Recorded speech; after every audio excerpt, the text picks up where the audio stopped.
হয় নাই, আমার ছেলে কোথায় পুলিশের সামনে বুক পেতে দিয়ে শহীদ হয় নাই, আমার ছেলে সাধারণ জনগণ ছাত্রদেরকে যখন পুলিশের এপিসি থেকে গুলি ছড়া হচ্ছিল তখন সেই পুলিশের গুলি থেকে ছাত্র জনতাকে বাঁচানোর জন্য সেই এপিসির উপরে উঠে যায় এবং সেই ঢাকনা বন্ধ করতে যায়।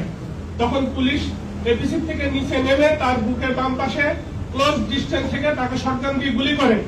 তারপরে সে যখন এপিসির উপরে পড়ে যায় তখন তারা তাকে নিয়ে বিভিন্ন দিকে প্রদক্ষিণ করে এবং এটা আমার ধারণা যে বিশ্বের সবাই দেখেছে আমার ছেলেটার উপর কি অমানবিকতা করা হয়েছে।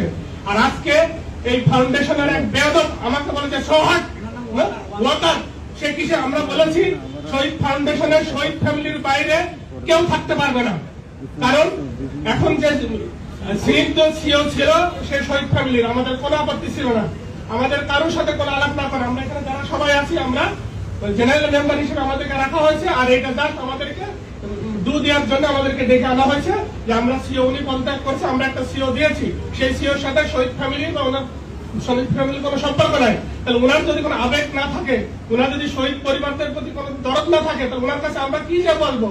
তাহলে কি আমাদের সন্তানরা কি শহীদ হয়েছে এই কারণে শহীদ ফ্যামিলির লোক এখানে রিপ্লেসমেন্ট করার জন্য?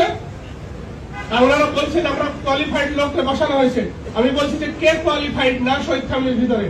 আমি বলছি আমি Dhaka university first class first, আমি 22 বছর ব্যাংকিং চাকরি করেছি, আমি 17 সালে যমুনা ব্যাংক থেকে সিনিয়র ভাইস প্রেসিডেন্ট হিসেবে পদত্যাগ করেছি। আমি সিওর জন্য কোয়ালিফাইড না? আর কোথেকে কাকে ধরে নিয়ে আসি কেন হচ্ছে তাকে আমাকে সিও হিসেবে মেনে নিতে হবে? এই কথা যখন বলা হয়েছে তখন ওয়াকার সাহেব এটা আপত্তি করেন। আপনি কেন আপত্তি করেন? কারণ তিনিও হচ্ছে এই শহীদ ফ্যামিলির কেউ না, ওনাকে কেন ওখানে বসানো হয়েছে? ওয়াকার সাহেবের পদবি কি বা পরিচয়?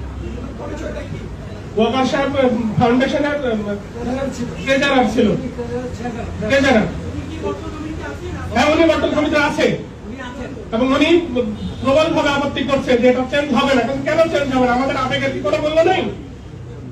শহীদ ফ্যামিলি আমরা বলেছি যে সিও এর আগেও শহীদ ফ্যামিলিতে ছিল, এখনো শহীদ ফ্যামিলির ভিতর থেকে দিতে হবে এবং যোগ্যতর লোক আছে তাদেরকে আপনারা বসান।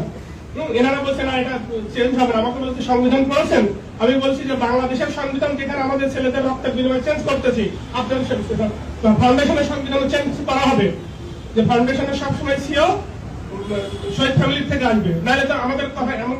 আমি সাধারণ মেম্বার হিসাবে বিভিন্ন শহীদ ফ্যামিলির সাথে যখন কথা বলেছি তখন এখানকার যারা সহযোগিতামূলক তাদের আচরণ পায় না, প্রফেশনাল আচরণ পায় না, পাবে থেকে কেউ তো ওখানে শহীদ ফ্যামিলির কেউ নাই।